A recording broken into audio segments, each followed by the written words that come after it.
menyala. Kita nampak saksikan itu antara perkembangan yang dikongsikan. Terima kasih Siti Aida Alik. Dan seperti kita janjikan awal tadi, sebelum tadi kita cakap tentang persekitaran sekolah rendah, sekolah menengah, dan ini juga satu lagi episod dalam sistem pembelajaran kehidupan kita, iaitu mereka berada di institusi pengajian tinggi.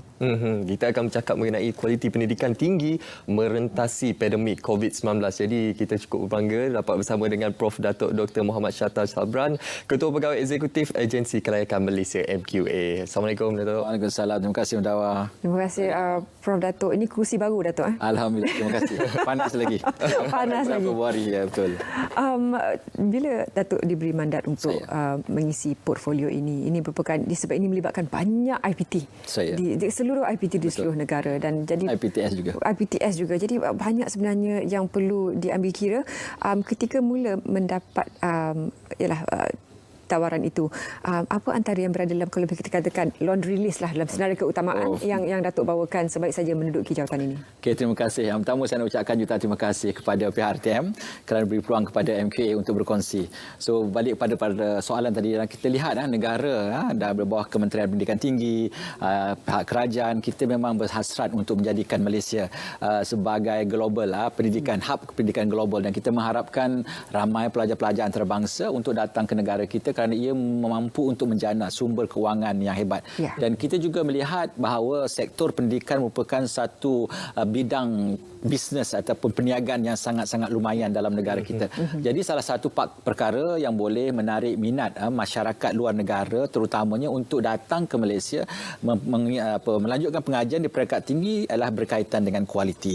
Apakah bidang kualiti negara kita ini standing seperti mana yang ditawarkan oleh Harvard misalnya, oleh MIT dan sebagainya. Itu sebab peranan MQA itu sangat-sangat penting untuk memastikan bahawa semua bidang yang ditawarkan oleh negara kita mencapai satu tahap kualiti, bukan sekadar dalam negara kita sahaja, tetapi diterima pakai ataupun mendapat pengiktirafan daripada negara-negara luar. Dan kita semenjak penubuhan MQA pada November 2007 yang lepas, memang kita telah pun menawarkan banyak program, sekitar lebih kurang 16,000 program.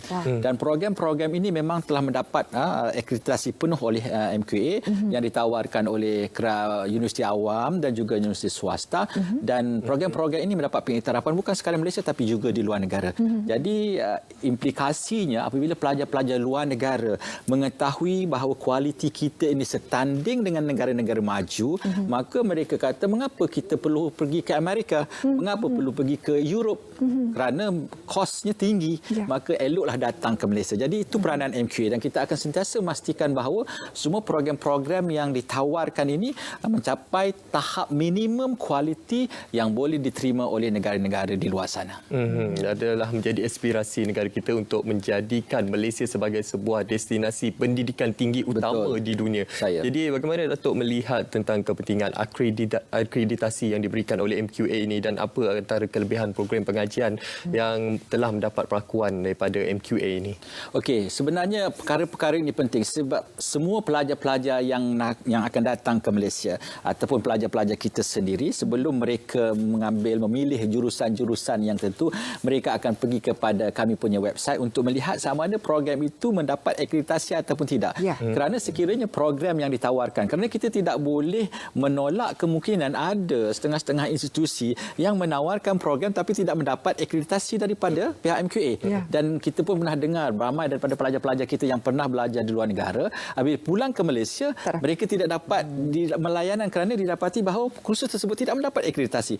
Jadi itu sebab sangat-sangat penting kepada masyarakat di luar sana, walaupun kita gairah untuk menganjurkan pengajian ke peringkat tinggi, dan kadang-kadang ada dalam kalangan isu pengajian dalam atau luar negara yang menawarkan surat tawaran untuk kita melanjutkan pengajian dengan begitu mudah. Tetapi apa-apa sekalipun perlu kita semak di website MQA apakah program yang ditawarkan itu menerima akreditasi ataupun tidak. Kerana kita tidak mahu pelaburan yang diberikan, yang dilaburkan untuk pendidikan selama 2 tahun, 3 tahun ataupun 4 tahun tidak memberi apa-apa pulangan kerana program itu tidak mendapat akreditasi. Jadi itu sebab penting, dan kita juga dalam rangka untuk bekerjasama dengan agensi-agensi kelayakan di luar negara, misalnya di Eropah, di Amerika, di Australia, New Zealand, untuk kita buat kolaborasi supaya kita punya weightage ataupun image kita di peringkat global dapat ditingkatkan, dan jadi kita mahu seluruh warga dunia melihat Malaysia ini sebagai satu negara yang mampu untuk memberikan pendidikan yang tidak ada beza sedikit pun seperti mana Harvard, MIT dan sebagainya. Setiap tahun kita tengok ranking tu, Datuk, ya. Universiti kita nombor berapa, berapa banyak universiti Malaysia ada dalam ranking tersebut. Tapi sejauh mana pula faktor kos untuk pihak IPT ini menghantar silibus-silibus ataupun subjek-subjek ini kepada MQA? Adakah ini akan memberi beban kepada mereka juga?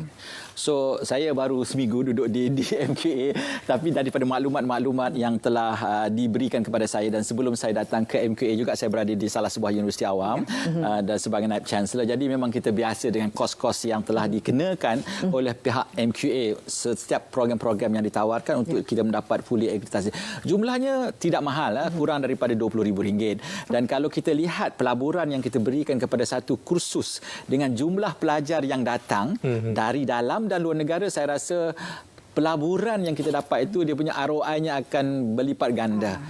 Tapi kita, yalah, MQA bukan satu kata agensi yang nak mengaut keuntungan semata-mata. Apa yang kita lebih pentingkan untuk memertabatkan Malaysia sebagai sebuah negara yang menyediakan kualiti pendidikan bertaraf global. Dan ini merupakan peranan utama MQA kepada negara dan juga kepada kementerian. Baik, Datuk, kita lihat kelebihan program yang mendapat akreditasi ini adalah sangat penting dan perlu diberi perhatian oleh masyarakat, khususnya golongan pelajar yang ingin melanjutkan pengajian ke tingkat yang lebih tinggi. Jadi secara mudah, ya Datuk, bagaimana untuk kita memberi pemahaman kepada masyarakat, khususnya golongan pelajar di luar sana, bagaimana mereka hendak mengetahui status sesuatu program pengajian tersebut telah mendapat akreditasi, dan bagaimana cara untuk buat semakan ini? Paling mudah, kita hari ini semuanya di hujung jari. So semua maklumat-maklumat yang kita bincangkan, yang tidak kita bincangkan, semuanya sudah ada dalam website MQA dan juga laman sosial rasmi MQA. Jadi kepada masyarakat di luar sana, pelajar-pelajar terutamanya dalam dan luar negara, sekiranya mempunyai sebarang kemuskilan, kurang jelas dan sebagainya tentang apa yang dimaksudkan dengan akreditasi, apa yang dimaksudkan dengan akreditasi penuh, separuh penuh dan sebagainya, boleh pergi melawat ke kita punya website dan laman sosial kita. Dan insya-Allah pada 18 Februari ini kita ada hari terbuka apel, satu lagi produk terkini yang disediakan oleh pihak MQA kepada mereka yang berada dalam alam pekerjaan, macam Zaliha, macam Munawar. Kalau nak melanjut pengajian di peringkat master PhD, silakan apel menyediakan platform yang begitu luas. Dan insya-Allah kita berikan, sebab kita tahu market sekarang ni 70% adalah mereka yang sedang bekerja, 30% saja yang lepasan STPM, SPM. Jadi marketnya, besarnya market adalah kepada mereka orang-orang seperti Zaliha, Munawar dan sebagainya. 70%. Maka apel MQA kata, please sila datang, kami ada satu laluan special apel. Untuk mereka yang ada pengalaman bekerja. Yes. Dan sudah pasti, sudah berapa lama bekerja, insya-Allah boleh digunakan sebagai kredit transfer. Usia tu bahaya.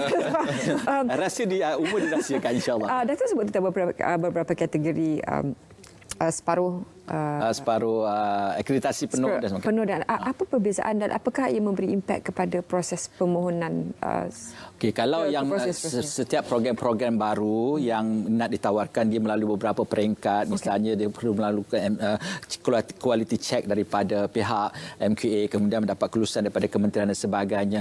Sebelum mendapat keseluruhan akreditasi, maka kita membenarkan mereka melaksanakan dulu kursus. Misalnya dari segi fasilitinya bagus, dari segi pensyarahnya okey. Macam kalau kita nak bahasa mudah, let you pilot first. So let you run the show. Tapi in between we will come. In between, kata misalnya saya ada buat tapi saya masih belum sempurna lagi. So it's okay. Kita percaya bahawa bila sampai satu masa memang anda boleh mencapai tahap tersebut. So kita tidak mahu juga menyekat ataupun memperlahankan proses. Mereka sudah ada pelajar dan sebagainya. So kita yakin apabila tiba bulan kedua, bulan ketiga, mereka memang akan capai kriteria yang dipenahkan. Jadi kita tidak menghalang, jadi maka kita teruskan mereka dengan akreditasi separuh, kemudian mereka akan mohon pastikan yang mereka akan dapat akreditasi penuh. Ada kebebasan kepada kolej. Yes, betul. Baik, Prof. Dato', tadi kita telah menyentuh mengenai kepentingan program yang telah mendapat akreditasi daripada pihak MQA dan seterusnya. Tadi Dato' menyentuh berkenaan apel. Jadi mungkin ada yang tidak memahami di luar sana berkenaan apel ini. Mungkin Dato' boleh memberi secara ringkas, sebab kita pun ramai masyarakat di luar sana. Kita kita ada sekarang ni yang biasa kita ada apel A, apel C dan apel Q. Okey, apel Q adalah yang terbaru. Okey, apel kita ambil A dengan C kan. A adalah admission. Maksudnya saya untuk kemasukan saya sebenarnya dari segi kelulusan akademik. Sekarang kalau ikut convention saya ada STPM, saya ada SPM. Nak masuk universiti contoh Okey, tapi saya zaman dulu saya terlepas dua-dua ini. So, apa-apa sebablah, mungkin sebab kemiskinan, tetapi saya sudah masuk dalam bidang pekerjaan, misalnya menawar dalam bidang kewartawanan. Anda ada pengalaman sekitar lebih kurang 10 tahun, tapi berhasrat untuk masuk diploma. Tapi syarat untuk masuk diploma mesti ada SPM. Tapi tak ada SPM. Tak ada SPM. Jadi kita buat kesetaraan 10 tahun pengalaman dengan ini boleh tak? Okey, kalau dilihat berdasarkan kriteria sama, dan you can come. Masuk universiti, apabila masuk dan ikutlah proses yang biasa. Yang apel C kita transferkan kredit, pindahkan kredit. 10 tahun pengalaman itu dengan misalnya di diploma kita ada 15 kredit. Okey, dengan 10 tahun pengalaman mungkin kita boleh ambil 5 kredit. Jadi you daripada 10 nak habiskan diploma hanya perlu lagi 5 kredit sahaja. Apel Q luar biasa.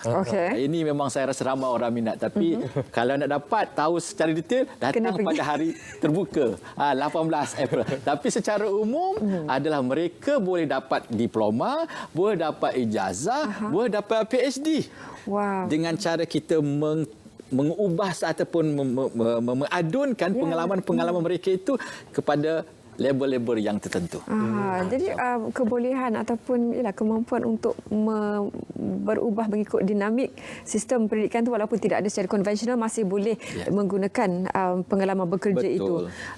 Bagaimana sebenarnya timbul keperluan untuk... Sebab kita pendidikan ini bukan satu perkara yang statik. Kalau kita mengguna acuan yang sama tahun 1947, 57, 2021, saya yakin orang tidak akan datang ke negara kita. Walhal negara-negara lain memang sentiasa orang kata berubah mengikut masa dan keadaan. Zaman dulu saya yakin masa zaman saya tak tahu apa perkataan online atas talian. Tapi zaman sekarang ni budak baru lahir pun sudah tahu online. Jadi kita terpaksa bersifat dinamik. Inilah yang diambil oleh MQA untuk memastikan bahawa setiap perubahan yang berlaku kita peka supaya Malaysia boleh dinamakan sebagai pendidikan global yang berkualiti tinggi. Jadi kalau kita tidak peka kepada perubahan ini, saya rasa tidak akan siapa pun datang ke Malaysia. Jadi apa yang kita bincang dengan Datuk Timbalan Ketua Pengarah Pendidikan sebentar tadi, bagaimana situasi bekerja, situasi belajar itu banyak berubah lebih kepada online. Bagaimana dalam melalui situasi pandemik ni, Prof Datuk untuk supaya MKA tidak juga telat dalam ataupun tidak lewat untuk memastikan akreditasi itu berjalan seperti biasa walaupun suasana bekerja itu banyak kekangan. Sebenarnya ramai orang marah pada pandemik COVID-19. Memang kita pun tidak menyatakan bahawa kita bersyukur. Tapi dalam masa sama, kalau kita lihat orang kata di sebelah satu lagi bahagian coin, dia ada side of the coin. Sebenarnya pandemik COVID-19 ini memang merupakan satu barakah kepada kita, kan dia secara langsung tidak langsung mendorong kita untuk melihat satu keadaan yang luar biasa bagaimana kita boleh merealisasikan perkara yang sama. Kalau dulu kita nak bekerja, kita duduk kat pejabat. Dengan adanya pandemik COVID-19 ni kita boleh buat kerja yang sama tapi duduk di rumah. The same thing dengan pembelajaran. Kalau dulu kita hanya semua dekat face to face bersemuka, tapi dengan ada pandemik ni maka kita terpaksa menggunakan keadaan lain dan secara tidak langsung dia meningkatkan kreativiti, inovasi dan pemikiran kritis dalam kalangan guru-guru, dalam kalangan pelajar, kalangan ibu bapa dan juga of course pihak kerajaan terpaksa ataupun perlu menyediakan prasarana yang sesuai. Jadi secara tidak langsung sebenarnya on one side itu merupakan satu kerahmatan, tapi kita juga berdoa supaya pandemik ini beredar segera supaya kita boleh kembali kehidupan kita seperti biasa. Itu kita lihat antara hikmah daripada pandemik COVID-19 ini ialah pelaksanaan pengajaran dan pembelajaran secara dalam talian. Tapi sekarang ini Zalia, kita akan terus berbincang berkenaan kualiti pendidikan tinggi melintasi pandemik COVID-19, tapi terlebih dahulu kita nak berehat seketika. Kita kembali selepas ini, jangan ke mana-mana.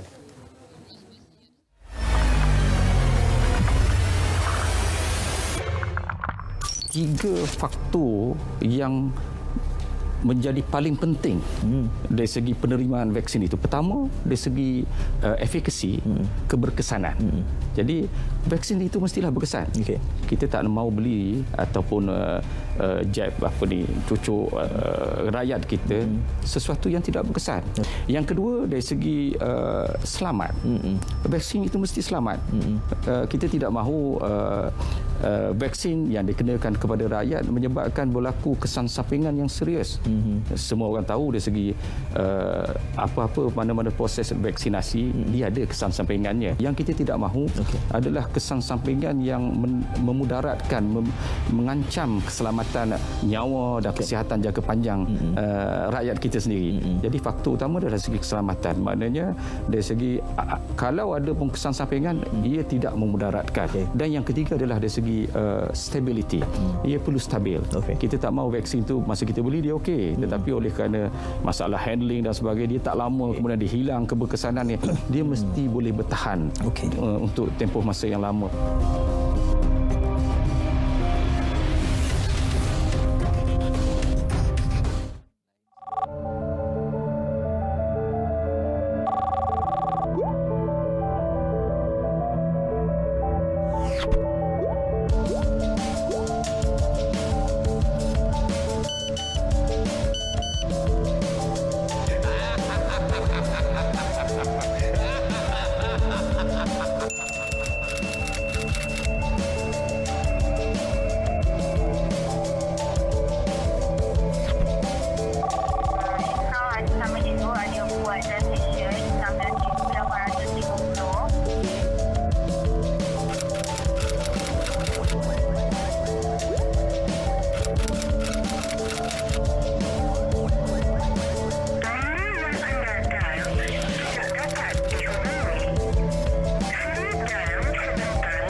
Way forward, okey. Baik, kita teruskan sedikit lagi masa bersama Prof. Dato' Dr. Shazia Sabran yang baru saja menduduki portfolio sebagai Ketua Penggerak Eksekutif Agensi Kelayakan Malaysia ataupun MQA. Kalangan akademisi kita memang tahulah bagi mereka berada IPTA, IPTS memang kenal benar dengan tiga huruf ini. Prof. Dato' bila mendapat satu mandat yang sebesar sebegini, the way forward ataupun hala tuju ke hadapan ini, apa yang Datuk sasarkan dalam masa terdekat dan jangka panjang? Okey, yang pertama saya berhasrat dalam masa yang terdekat kita punya kualiti pendidikan kita ini seperti mana yang saya sebut, kita perlu mendapat pengiktirafan daripada negara-negara luar. So kolaborasi yang agresif kita akan laksanakan dengan badan-badan akreditasi luar negara. Misalnya kita ada dekat Eropah, kita ada dekat Amerika, kita dapat Australia, New Zealand sebagainya. Jadi kalau boleh saya mahu the whole world, satu globe ini mengiktiraf kualiti pendidikan Malaysia. Jadi apabila negara-negara tersebut membuat satu kenyataan rasmi mereka bahawa MQA kita ataupun kualiti pendidikan di Malaysia ini tidak ada bezanya dengan apa yang ditawarkan di Amerika, di Australia ataupun negara-negara maju yang lain, dan dengan kenyataan yang sedemikian, saya yakin ketika itu Malaysia memang akan menjadi hub pendidikan global seperti mana yang dihasratkan oleh pihak kementerian, seperti mana yang diharapkan oleh pihak kerajaan. Dan ketika itu saya yakin sumbangan yang akan diberikan oleh sektor pendidikan kepada pendapatan negara akan menjadi luar biasa. Dan insya-Allah saya yakin dengan kerjasama semua pihak, IPTS, IPTA dan of course daripada kementerian-kementerian, saya yakin matlamat tersebut, agenda tersebut dapat kita capai dalam masa yang terdekat. Baik Prof. Datuk, kita lihat seperti yang Prof. Datuk nyatakan tadi, untuk menjadikan Malaysia sebagai pilihan utama dunia bagi pendidikan tinggi. Jadi untuk kita mencapai agenda pengantarbangsaan ini, sudah pastinya impak pandemik COVID-19 sudah sedikit memberi kesan. Datuk. Kita lihat mobiliti pelajar asing pun terencat juga. Jadi bagaimana Datuk melihat situasi ini dan naratif baharu yang perlu dirangka, Datuk? Okey, seperti mana yang kita sedia maklum, pandemik ini dia meliputi satu dunia. Semua dunia terkesan, tak kira negara maju ataupun sebaliknya memang terkesan. Jadi kita di Malaysia juga terpaksa menerima keadaan. Tapi langkah proaktif yang telah dibuatkan oleh pihak kementerian, pihak kerajaan ialah kita telah pun mempertingkatkan dasar online kita, dan kita sekarang ini tidak menghalang kepada pelajar-pelajar kita daripada luar negara. Kita berikan fleksibiliti kepada mereka untuk meneruskan pengajian walaupun mereka berada di tempat masing-masing. Tapi kita telah membuka pintu. InsyaAllah pada bulan Mac ini kita pun telah membenarkan mereka kembali dengan kriteria-kriteria ataupun kategori-kategori tertentu dan insya-Allah apabila vaksin datang ke negara kita dalam masa yang hampir-hampir sudah berlaku ini jumlah mereka yang menerima terkesan daripada pandemik ini akan berkurangan dan insya-Allah saya yakin ketika itu kita mampu untuk kembali seperti biasa dan ketika itu dengan kualiti pendidikan kita yang amat positif saya yakin mereka tidak akan menghadapi masalah dan ketika itu hasrat kita untuk menjadikan hak pendidikan global akan tercapai. Kita optimis persekitaran itu lebih kondusif selepas ini Datuk ya. Baik, sekali lagi tahniah Prof Datuk dan pasti ini bukan banyak lagi pasti selepas ini akan kita adakan bagaimana perkembangan MPQA dan juga apel Datuk persiapannya untuk mereka yang berminat ni bagaimana? Masuk apel. Untuk apel ini apa yang silakan datang kepada online 18 Februari di Facebook kita, media sosial kita untuk mendapat semua maklumat mengenai apel. So apel Q, apel C, apel A silakan dan insya-Allah anda tidak menyesal untuk melayari website kami ataupun sosial media kami pada 18 Februari ini. Secara ringkas juga Datuk, ucapan Tahun Baru Cina. Okey, kepada masyarakat kita, kepada bangsa Cina, selamat Tahun Baru dan pastikan walaupun kita seronok menyambut Tahun Baru tapi pastikan SOP dapat diikuti kerana kita mahu negara kita bebas daripada pandemik tersebut. Walaupun tak masuk kampus teruskan belajar supaya tidak ketinggalan. Terima kasih Prof Datuk dan untuk itu juga Selamat Pagi Malaysia melabuhkan tirai di sini dan pada semua yang menyambutnya semoga kerajaan ini tetap berlangsung, kemeriahannya tetap berlangsung tapi penuh dengan SOP. InsyaAllah. SOP perlu dipatuhi setiap masa dan semoga sepanjang 2 jam kita bersama ini memberi manfaat kepada anda semua dalam Selamat Pagi Malaysia. Dan bagi pihak penerbit kami, Irwan Abu Talib dan semua kru Selamat Pagi Malaysia, teruskan menjaga penjarakan sosial anda dan jangan lupa gunakan mengimbas MySejahtera dan sama-sama kita #kita jaga kita. Kita jumpa lagi esok dalam Selamat Pagi Malaysia. Assalamualaikum. Bila cinta kita putus di jalan, ku harapkan impian menjadi kenyataan, namun aku kecewa. Mudahnya waktu melafazkan janji, engkau dan aku berdua serupa, rupanya mentah di dalam mainan percintaan. Telah ku bentangkan segalanya, mencari entah di mana silapnya, jelas asmara kecundang jua. Bukan ku tak sudi kasih untuk bersamamu bercinta lagi, karena antara kita tidak sehat.